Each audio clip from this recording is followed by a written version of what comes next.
সবাইকে স্বাগত জানিয়ে আজকে আমি ভিডিও শুরু করছি। আজ আমি বানাবো রুই মাছের ক্যাপসিকাম দিয়ে মশলা কারি। দেখো রুই মাছটা ভালো করে দিয়ে নুন হলুদ মেখে নিয়েছি। মশলা নিয়েছি পেঁয়াজ কুচোনো, আদা কুচোনো, রসুন কুচোনো, বড় একটা ক্যাপসিকাম দেখুন পিস পিস করে কুচিয়ে নিয়েছি, কাঁচা লঙ্কা আর কাজু বাদাম, টক দই। গরম করে নিয়েছি, মাছগুলো ভেজে নেব। আদা কুচোনো, রসুন আর কাজু বাদাম, কাঁচা লঙ্কা আর টক দই একসাথে আমি পেস্ট করে নেব। ভালো করে বেটে নিয়ে চলে এসেছি, ভেজে জায়গাতে তুলে নিয়েছি। তেলে ফোড়ন দিয়ে দেবো গোটা গরম মশলা, শুকনো লঙ্কা আর গোটা জিরে, চিনি দিয়ে দেবো। লাল লাল করে ভেজে নিয়েছি, এবারে দিয়ে দেবো ক্যাপসিকাম কুচোনো। হালকা যখন ভেজে নিয়েছি, এবারে দিয়ে দেবো আমি মশলা বাটাটা।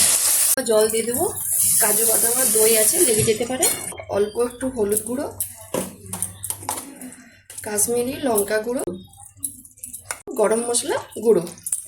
ভালো করে মশলাটা আমি কষিয়ে নিই। কষানো হয়ে গেছে, সাইড থেকে তেলও ছাড়তে শুরু করে দিয়েছি। আর একটু আমি জল দিয়ে দেবো। এবারে ভেজে রাখা মাছগুলো সব দিয়ে দেবো, নুন দিয়ে দেবো। এটা কিন্তু হয়ে গেছে, মাছটা দিয়ে আমি একদম শুকনো শুকনো করে নিয়েছি দেখুন। এবার আমি নামিয়ে নিই। মাছের ক্যাপসিকামের মশলা কারি প্লেটে সাজিয়ে নিয়েছি। দেখলেন তো আজকে রেসিপিটা কিভাবে বানালাম। যদি রেসিপিটা ভালো লেগে থাকে তাহলে অবশ্যই একবার বাড়িতে বানিয়ে খাবেন আর আমাকে কমেন্টে জানাবেন। যেসব বন্ধুরা আমার রান্নার ভিডিও দেখতে পছন্দ করেন তারা আমার পেজটাকে লাইক কমেন্ট শেয়ার করবেন। যারা ইউটিউব চ্যানেল থেকে দেখছেন তারা সাবস্ক্রাইব করে পাশের ঘন্টায় ক্লিক করবেন। সবাই ভালো থাকুন, সুস্থ থাকুন আর সাবধানে থাকুন।